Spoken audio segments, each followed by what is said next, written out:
Déballe ton métissage.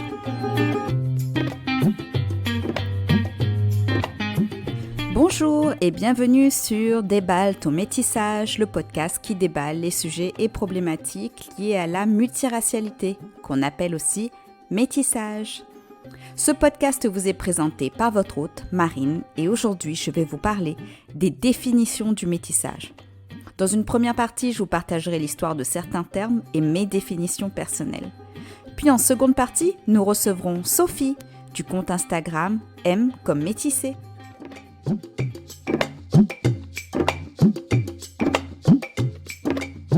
On parle de métissage et de métisse pour parler de mixture, de mélange entre deux races. J'entends race au sens sociologique, une catégorisation de personnes en fonction de critères plus que douteux, mais ancrés dans nos éducations et notre imaginaire collectif. On employait le terme métissage en zoologie et en botanie, pour des vaches par exemple. Ici, le métissage veut dire hybridation, et on considérait les personnes métisses, notamment noires et blanches, comme une hybridation jusqu'à l'abolition de l'esclavage. Rappelons que les personnes esclavagisées n'étaient pas considérées comme des êtres humains. C'est ainsi que l'esclavagisation a été justifiée pendant des siècles. Un autre mot était utilisé pour parler de personnes issues de relations, souvent non consenties, entre esclavagistes blancs et personnes esclavagisées noires. C'est le terme mulâtre.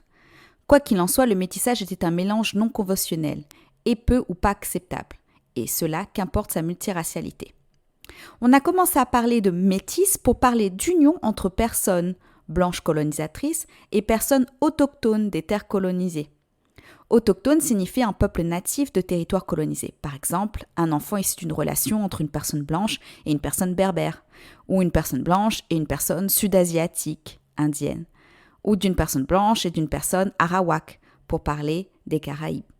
Ce terme a finalement été démocratisé et désigne toute personne n'étant pas d'une seule et même catégorie raciale.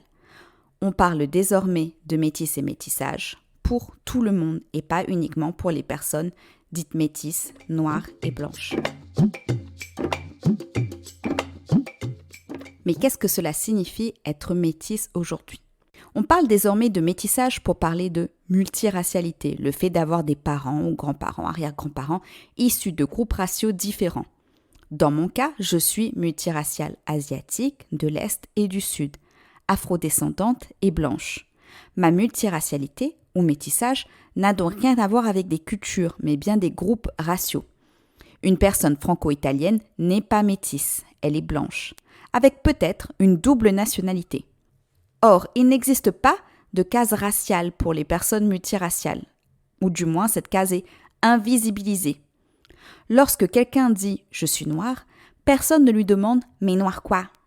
Par contre, les personnes métisses doivent justifier toutes les catégories raciales auxquelles elles sont affiliées. Je suis métisse, mais métisse quoi ?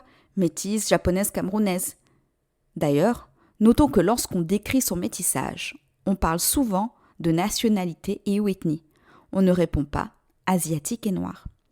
La multiracialité et les perceptions qui en découlent sont vastes et dépendent aussi du métissage de chacun et des lieux où l'on vit. Bien que nous nous retrouvions sur de nombreux points, nous avons aussi des expériences raciales diverses en fonction de la manière dont on est perçu et catégorisé racialement. Une personne métisse arabe-noire n'aura pas les mêmes problèmes qu'une personne métisse blanche et asiatique. Et toutes les deux ne font pas écho au même imaginaire raciste. Mais tous vivent un racisme lié à leur multiracialité. Nous appartenons à plusieurs groupes raciaux, mais nous ne sommes que rarement acceptés dans notre entièreté.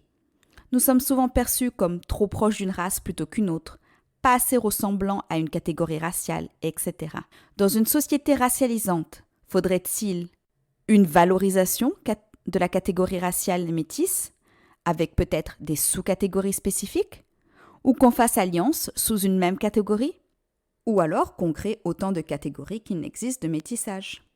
Le sujet est vaste, et c'est pour ça que nous allons en discuter avec Sophie, du compte Instagram et du blog M comme métissé. Attention, dans cet épisode, nous utiliserons les noms des pays colonisés et connus de tous, comme États-Unis ou Canada, au lieu de leur nom d'origine, Abya-Yala, pour la compréhension de tous. Dans cet épisode également, nous ferons état de racisme ordinaire et de racisme décomplexé.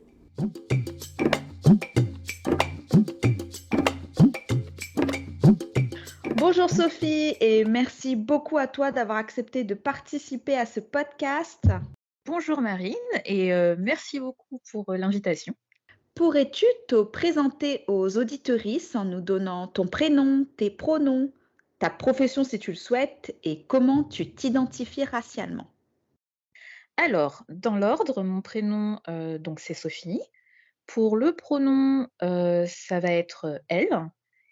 Professionnellement, je suis artiste et auteure et en ce moment, je travaille entre autres sur, la question du métissage en tant que catégorie raciale, en me concentrant, sur le contexte, colonial français. Pour l'identification, racialement, je ne m'identifie pas. Par contre, au quotidien, je compose avec différentes assignations raciales. Et par exemple, dans l'espace hexagonal, je compose principalement avec les cases métisse et asiatique. Et est-ce que tu te définis toi comme métisse, multiraciale ou avec d'autres termes? Alors, comme je disais, comme je ne me définis pas racialement, j'utilise pas ces termes pour moi. En revanche, comme, en tout cas pas à titre identitaire. Par contre, comme je travaille quand même sur la question du métissage, au niveau du vocabulaire, j'ai tendance en fait à utiliser les adjectifs métissé et multiracial. Métissé, je l'emploie plutôt pour les personnes et multiracial, c'est plutôt pour qualifier les familles, des personnes métissées. Et alors pour toi, qu'est-ce que le métissage? Alors, moi j'aborde le sujet du métissage avec le filtre des sciences humaines.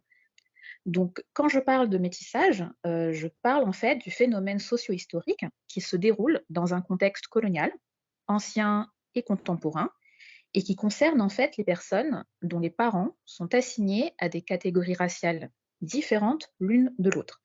Et c'est parce que ces personnes sont le fruit d'une rencontre entre deux catégories raciales différentes qu'elles rentrent dans la catégorie raciale métisse qui m'intéresse. Donc en fait, la question du parent blanc, par exemple, c'est l'un des aspects du métissage, mais ça n'est pas le seul qui m'intéresse en fait.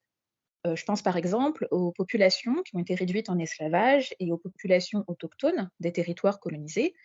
Certains membres en fait de ces différentes populations se sont retrouvés à faire des enfants ensemble et dans ces cas-là, il est aussi question de métissage. Moi, ce qui m'intéresse en fait, c'est le traitement des enfants dits métis à différentes époques et dans différents territoires. Par exemple, en ce moment, je travaille, sur l'espace nord-américain. Et je remonte là au XVIe et XVIIIe siècle parce que ce sont les premières tentatives, coloniales, dans le cas, français. Et en fait, en m'intéressant, à ces enfants donc dits métis, ça pose beaucoup de questions autour donc de la transmission, comme des questions sur la procréation, sur, la légitimité, sur l'héritage, mais ce qui pose aussi des questions autour des traumatismes aussi, collectifs. Et tout ce travail, en fait, de recherche s'oriente, vers la rédaction, en fait, d'un livre et la création d'ateliers pédagogiques sur l'histoire coloniale, française. D'accord, donc c'est, centré quand même sur la colonisation française parce que c'est vrai que j'avais commencé à lire, à me renseigner et de Mmh voir en fait qu'en fonction, du pays colonisateur, mh. la notion de métissage et de métisse n'était pas exactement la même. Avait tout de même une charge historique raciale, Mmh. mais aujourd'hui en 2022, n'avait pas tout à fait la même résonance en fait aujourd'hui. Mmh. Quand on parle par exemple du groupe métis pour, les métis, de peuples des Premières Nations autochtones, du Canada et Mmh ce mh. n'a pas la même, la même connotation, sociologique que par exemple les personnes mixed race aux États-Unis et il y a en plus maintenant, tous ces flux migratoires en fait qui créent également d'autres multiracialités et c'est très intéressant de voir en fait du coup, ben, qu'en fonction des pays colonisateurs, des religions aussi des missionnaires, ça n'a pas exactement le même impact, ou résonance sociologique. Mmh. Tout à fait. Mais, ça vient notamment du fait que quand on cherche à comprendre en fait un phénomène, social, c'est toujours important de préciser, le contexte, territorial, le contexte, temporel, si possible, parce que justement, tu l'as très bien décrit, ça tout varie en fait, selon les situations. Après, bien sûr, là je parle du contexte colonial par exemple, ça n'invalide pas le fait que, le contexte colonial, reste une entreprise, intéressée, mercantile, qui avait, pour priorité, de monopoliser et d'exploiter des ressources. Et toutes les ressources, que ce soit des ressources, minières, alimentaires ou les ressources humaines. Ce qui a donné cette ampleur horrible, donnée au système, esclavagiste. Donc c'est ça aussi que ça veut dire, mais effectivement, parce que les autres, comme toute catégorie raciale, ce sont des assignations, mais après, les personnes s'en emparent, et puis c'est surtout quelque chose qui s'étale sur le temps long. Dans le cas français, on entre quand même, si on parle de continuum colonial et qu'on considère que notre monde contemporain est toujours, dans ces logiques coloniales, on rentre quand même dans le 5e siècle de continuum colonial. Donc, il y a le temps aussi de voir ces questions-là, évoluer, changer, s'adapter, et servir à différents buts aussi. Pour la question, par exemple, tu évoquais pour les métis pour les peuples, autochtones, je pense moi au cas canadien, mais il me semble qu'il y a aussi une population, similaire aux États-Unis. Mais, c'est parce qu'à un moment donné, s'est posé des questions de territorialité, de légitimité, et donc il y a eu un choix politique de s'identifier comme ça, de se rassembler, de faire, communauté. Ce qui est pas forcément le cas de toutes les situations, coloniales, qui ont pu exister, jusqu'à maintenant, en fait. Exactement. Et alors, moi, je suis en plus réunionnaise. Il me semble que toi aussi, tu as une partie réunionnaise? Oui, ça fait partie, de mon héritage, familial. Mon héritage familial qui est du côté du coup de l'océan, Indien et qui croise enfin si on remonte à la génération de mes grands-parents, donc les générations un peu plus récentes, ça croise en fait 2 histoires coloniales, la française et la britannique. Mmh. Ouais. Et donc du coup, en plus, du coup, pour, les habitants de La Réunion, c'est le concept de métissage, il est aussi très différent des Mmh mh. des territoires où on habite maintenant. Donc moi, j'habite aux États-Unis et c'est Mmh. encore différent parce qu'il y a pas de peuple autochtone à La Réunion. Mmh. Donc, il y a aussi, une autre histoire, une autre conception du métissage Mmh. qui, bien entendu, maintenant, a toujours quelque chose de fétichisant, lié à une charge historique, mais qui est encore, différente du coup de ce que toutes les 2 nous étudions du coup avec, ben, du coup le nord du continent, dit américain. Alors et comment t'es venu ce compte Instagram, M comme métissé? Alors, ça c'est, ma première étape de travail en fait, concernant, la question du métissage. Parce qu'en fait, moi dans mon cheminement, personnel, c'est parce que pendant longtemps, j'ai essayé de comprendre en fait ma propre famille, et c'est en essayant de faire ça que, je suis tombée en fait sur les dimensions, raciales et coloniales. Et ça m'a permis en fait de réaliser que ce que je pouvais vivre en fait à titre, personnel était en fait traversé, par des tensions, qui viennent d'échelles, plus collectives. Et en fait, ce travail de témoignage, donc je l'ai partagé en ligne, sous la forme d'un blog et d'un compte Instagram, et ça a en fait visiblement, résonné chez un certain nombre de personnes. Et en fait, un des déclencheurs en fait, qui a fait que j'ai sauté ce pas-là, parce que finalement j'aurais très bien pu garder ça pour moi et continuer, l'étape suivante de mes recherches. Mais, c'est qu'en fait j'ai entendu un entretien de l'auteure, Dewey Bourguin, qui travaille sur la question de l'adoption, internationale.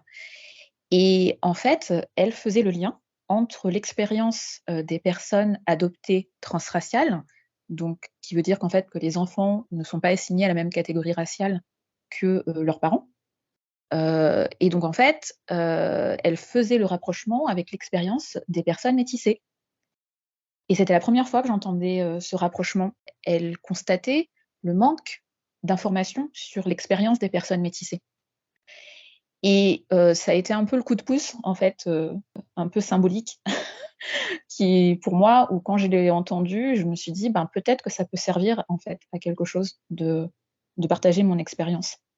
Parce que c'est vrai que dans les réflexions, sur le système, racial et sur, l'histoire coloniale, j'ai l'impression que c'est une sorte, la catégorie, métissée, c'est une sorte dans le cas, francophone, ça a l'air d'être une sorte d'angle mort. En tout cas, ce ne sont pas les personnes concernées qui en parlent et du coup, il y a toutes sortes d'idées reçues, ben, sont prises un peu comme argent comptant, ce qui est assez curieux. Ce que je trouve assez curieux, en fait, parce que si on réfléchit au système racial, ça me semble évident que le métissage en fait partie, mais apparemment non, ça n'est pas si évident que ça pour tout le monde, en fait. Donc voilà, donc ça a été ma première étape de travail sur le métissage. Ah bah, surtout que le concept de race, en fait, c'est une ineptie et donc c'est extrêmement difficile, du coup, de faire rentrer ces, les personnes, métisses dans ces groupes et donc si on vit avec ces catégories, il faut créer une catégorie pour nous. Mais je sais pas si, je sais pas s'il faut créer une catégorie parce qu'en fait, il me s enfin le métissage justement, ce phénomène, il est presque concomitant au début des entreprises coloniales, en fait. Le métissage, on peut pas faire plus racial. C'est souvent défini comme un mélange de races.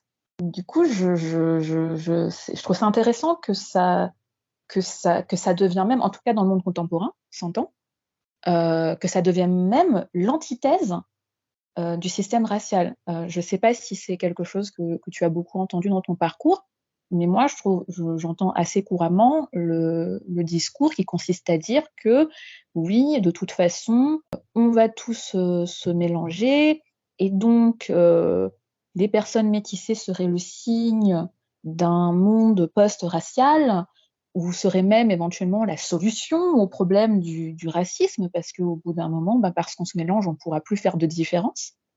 Et alors, je ne sais pas ce que, les gens ont eu comme cours de biologie à l'école, Mmh. mais il me semble que faire des enfants, un enfant, ça n'est pas le mélange de ses parents. Je pense que les personnes qui font partie des de fratries et de sororités le savent très bien, quand on a les mêmes parents biologiques, bon, le résultat ne donne pas les mêmes enfants et c'est pas du tout une science exacte, où on aurait une recette qui ferait qu'on met une poudrée de l'un, on met une poudrée de l'autre et on est sûr d'avoir le résultat, attendu. Ça ne marche pas comme ça. Non, c'est vraiment intéressant cette utilisation, ouais, contraire en fait, alors même que il me semble que le métissage ne pourrait pas exister sans le système racial, en fait. Donc c'est curieux ce enfin moi je trouve ça curieux et Je s intéressant et fascinant, mais je trouve ça curieux qu'on arrive à retourner du coup on arrive à retourner la catégorie, en fait. Mais effectivement, elle a du mal, c'est ce que je constate, en tout cas, dans les critères, actuels sur, les questions de hiérarchie raciale ou de système racial. C'est vrai que c'est pour ça que je parle d'angle mort. Le métissage, ça n'a pas de place pour l'instant. Et donc je pense pas que qu'il faudrait créer une catégorie, c'est qu'en fait, c'est déjà là. Enfin, on est là, on en est la preuve et ça depuis le début des histoires coloniales. Donc c'est et donc du coup, pour les personnes qui penseraient encore que ça serait une solution, au racisme, ça fait plus de 5 siècles que les personnes métissées sont là, visiblement ça ne résout rien du tout. Donc voilà, je pense qu'il faut faire son deuil de ça.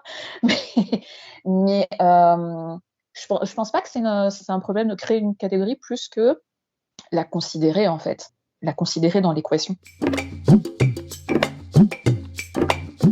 C'est Donc très intéressant ce que tu dis parce qu'effectivement, vu qu'on est en fait, on est invisibilisé, donc on a l'impression que cette catégorie n'existe pas et que en fonction des personnes, des traits physiques, des connaissances d'autrui aussi, en mmh termes de catégorie raciale, on est assigné à une catégorie monoraciale plus qu'une autre. Et oui, et tous ceux qui disent que le métissage mettra fin au racisme, etc., enfin, ça, c'est...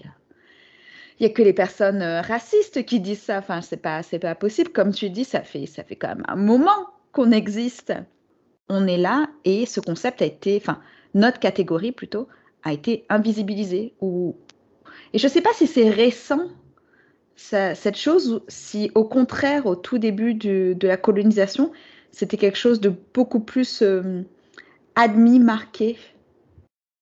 Bah, c'est une bonne question. Moi aussi, je suis assez curieuse de savoir à quel moment il y a une sorte de bascule sur, enfin, je sais pas si c'est une bascule, hein, mais en tout cas, qu'il y a eu, qu'il y a eu comme ça ce déplacement de perception. Moi, ce que je sais pour l'instant, c'est que si je prends le cas donc des premières tentatives dans la partie nord-américaine pour la colonisation française, il s'avère en fait que socialement, le rapport entre colons et autochtones s'est établi sur une modalité d'alliance. Et ça, c'est dans les débuts de la colonisation française. En simultané, il y a aussi des tentatives qui se font au niveau de l'espace caribéen et au niveau de la Guyane, mais là, à nouveau, les rapports sont encore différents entre colons et autochtones. Mais dans le cas nord-américain, en fait, donc, comme le rapport est d'alliance, parce que ce sont des alliances commerciales, donc des deux côtés du rapport, il y a un intérêt en fait à maintenir des échanges et qui ne soient pas sur un mode justement de violence, de force ou etc. Et dans ce cas-là, pour quand donc il y a eu des enfants de parents, de mères, principalement de mères autochtones et de pères colons, parce que à cette époque, les femmes colons n'étaient pas envoyées à l'autre bout de la planète comme ça, en tout cas en autonomie. C'était forcément dans un cadre pour fonder des familles quand on est dans des colonisations de peuplement, et c'était pas le cas dans les débuts nord-américains. Et en fait, dans cette structure-là, dans ce contexte-là, les enfants étaient en fait pris en charge par le côté maternel, alors que techniquement, ce sont des enfants métissés si on prend l'approche parents appartenant à un groupe racial différent l'un de l'autre. Mais pour autant, ils sont pris en charge donc, par le côté maternel. Donc en fait, ça ne pose pas les mêmes, ça pose pas les mêmes difficultés en termes d'appartenance, en termes de transmission. Même si, même si on peut imaginer que ces enfants peuvent à un moment donné chercher à comprendre les codes du côté paternel, mais souvent ces enfants en fait servaient alors le terme de l'époque c'est truchement, mais en fait faisaient la médiation entre justement les deux systèmes culturels, justement pour faciliter les ententes commerciales. Donc il y avait une vraie navigation, une vraie circulation entre les deux. Je suis pas encore tombée sur des témoignages de l'époque et je pense pas malheureusement qu'il y ait des traces de ça, mais tout laisse à penser que c'est dans ce cadre-là que le quotidien de ces enfants-là se faisait. Et donc là, on voit bien qu'il y a effectivement une partie invisibilisée de ces enfants, dans la mesure où c'est un côté de la famille qui les prend en charge, donc avec tous les codes qui viennent avec en termes de nomination, de quotidien, de codes culturels.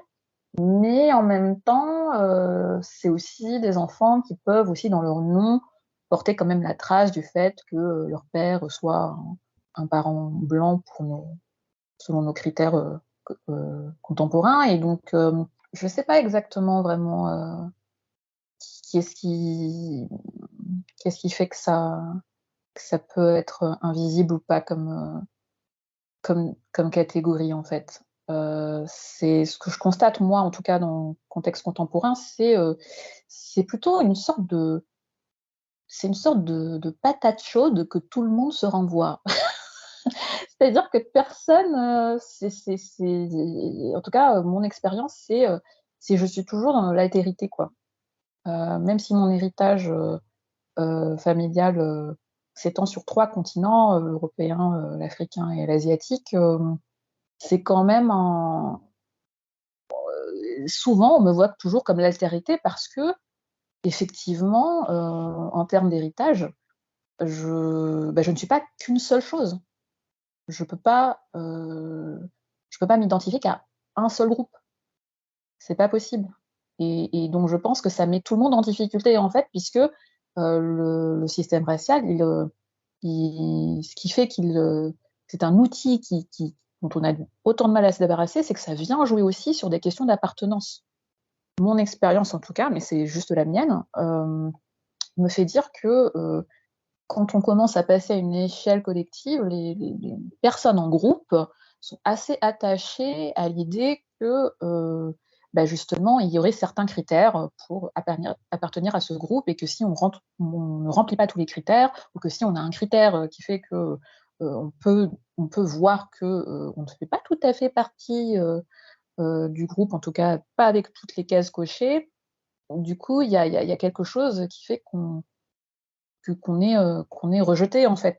L'appartenance est un peu compliqué, il me semble, à ce niveau-là. Donc je ne sais pas si c'est ça qui fait qu'il y a le côté invisible parce que c'est ce que tu décris comme il y a, des multiracialités pour utiliser, ton expression. Justement, il n'y a pas quelque chose, d'uniformisé qui ferait qu'il y aurait une culture, métisse. Je dis n'importe quoi comme ça, mais tu vois ce que je veux dire? Je pense que c'est ça je pense que ça contribue, en fait, à ça.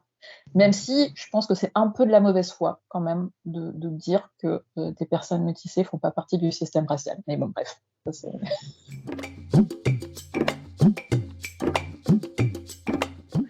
Et alors Sophie, tu offres des groupes de parole et de discussion sur WhatsApp et Skype aux personnes métisses. Ces discussions sont des bulles d'air frais pour beaucoup. Et penses-tu que ta définition du métissage a évolué au fil du temps, de tes rencontres et discussions? alors, je sais pas, ça me fait sourire, l'expression, bulle d'air frais parce qu'on aborde quand même des choses pas évidentes. Donc je me dis: «Bon, c'est bien aussi que les personnes du coup en ressortent pas forcément juste, un peu secouées, de choses, Ma- de choses, on aborde beaucoup de sujets qui sont difficiles, mais on mmh sait que c'est bienveillant et qu'il y a vraiment un espace où on est compris, en fait, alors que d'autres ne comprennent vraiment pas ça. Donc si, enfin, même si on peut en sortir avec les jambes qui tremblent après, enfin, il y a aussi ce moment où ouf, on a pu en parler alors qu'on n'avait jamais pu en parler avant. mh. Oui, donc c'est le soulagement, effectivement qui peut faire, qui peut jouer ce rôle-là. Donc du coup, je suis contente que ça puisse, donner ce genre de résultats. Mais alors, ouais, donc c'est effectivement, moi, je suis ravie, hein, de partager, cette aventure avec d'autres personnes. Donc mais et donc ça c'est intéressant, c'est stimulant, mais j'irai pas jusqu'à dire pour l'instant, j'irai pas jusqu'à dire que ça a changé ma définition du métissage.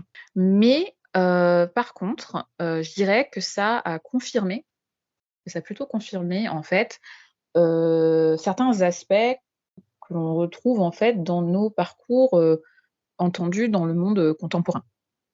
Et je pense notamment à 4 points en particulier.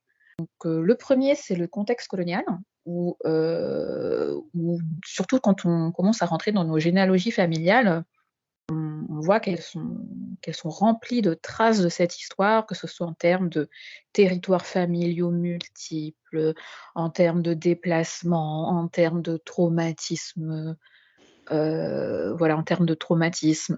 Donc ça, c'est quelque chose qui a l'air qui revient quand même beaucoup dans les témoignages. Le deuxième point, c'est, la famille multiraciale, qui fait qu'en fait, les tensions du système racial, on les vit en fait dans le cadre privé. On n'en fait pas forcément, les premières expériences ne se font pas forcément, à l'extérieur, du groupe de la famille, en fait.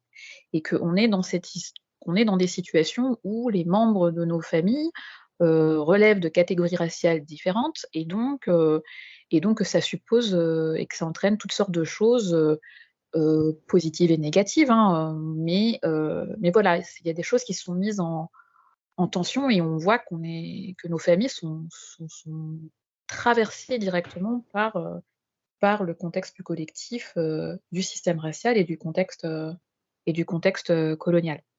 Le troisième point, c'est, le racisme ordinaire, parce que non, être une personne métissée, ça ne nous immunise pas contre la violence du système racial et une des formes du racisme ordinaire, notamment, c'est le racisme intrafamilial, qui a l'air d'être un peu caractéristique, de nos familles, que j'évoquais un peu, dans la question des familles multiraciales et qui donc, effectivement croise visiblement, à cet endroit-là l'expérience, des personnes, adoptées, transraciales.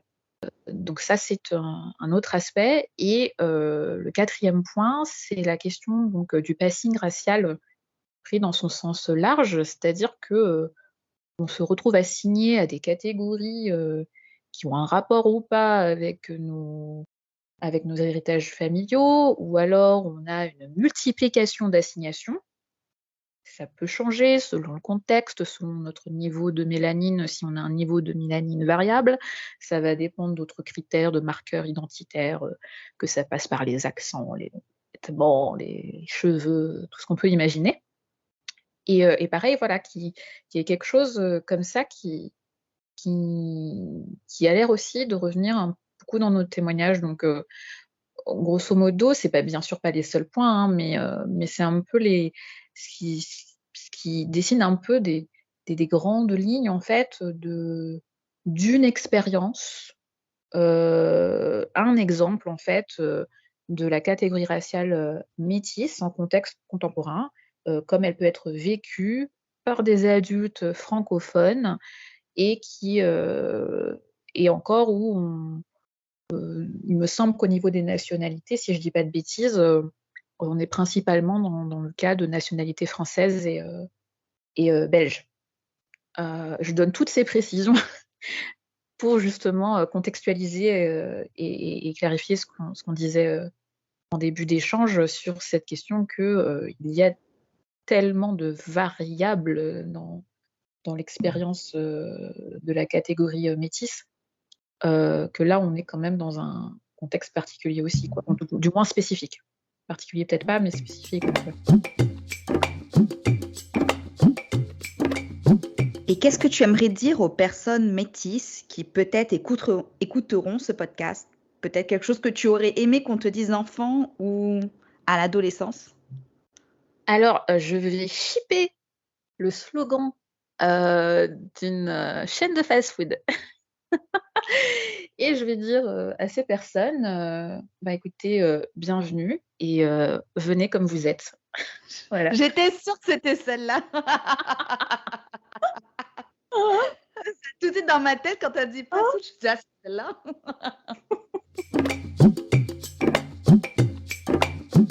Et si des personnes souhaitent te suivre, soutenir ou continuer, leurs recherches, sur ton travail, où est-ce qu'elles peuvent le faire?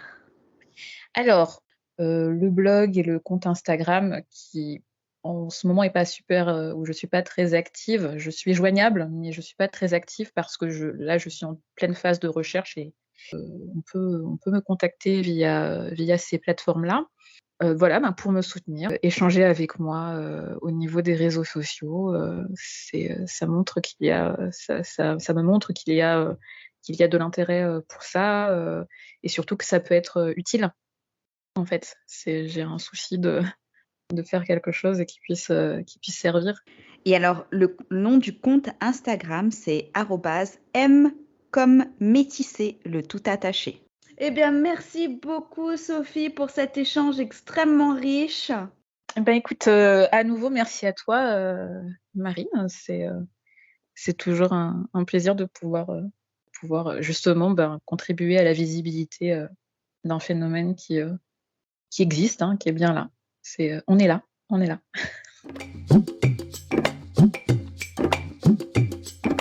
Eh bien, nous avons appris beaucoup de choses grâce à Sophie.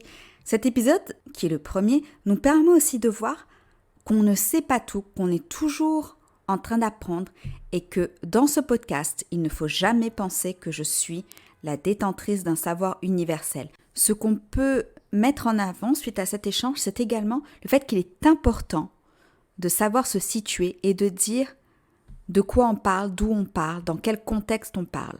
Quand souvent on parle de métissage, on le place dans un contexte ou français francophone, ou dans une ancienne colonie française, ou encore sur ce qu'on appelle le continent nord-américain. Comme le disait très justement Sophie, il ne s'agit pas de dire que notre catégorie raciale n'existe pas. Elle existe, nous en sommes la preuve. C'est juste que pour une raison que j'ignore encore, elle n'est pas visible. On ne parle que des catégories monoraciales et nous, on nous utilise pour de la fétichisation, du tokenisme. Nous sommes vus dans les espaces publics, mais dans la discussion raciale, nous ne sommes pas nécessairement vus, ou du moins, nos problématiques ne sont pas étudiées comme telles sur l'échiquier racial. Vous trouverez en description toutes les références citées par Sophie, ainsi que ses pages internet et Instagram. Cet épisode se termine. Merci à vous de l'avoir écouté. Abonnez-vous pour être sûr de ne pas rater le prochain. Mettez un maximum d'étoiles et ou un commentaire positif si cela vous a plu. Ce podcast est produit et réalisé par Marine. Il a été enregistré sur le territoire tamien, aussi appelé le sud de la baie californienne américaine.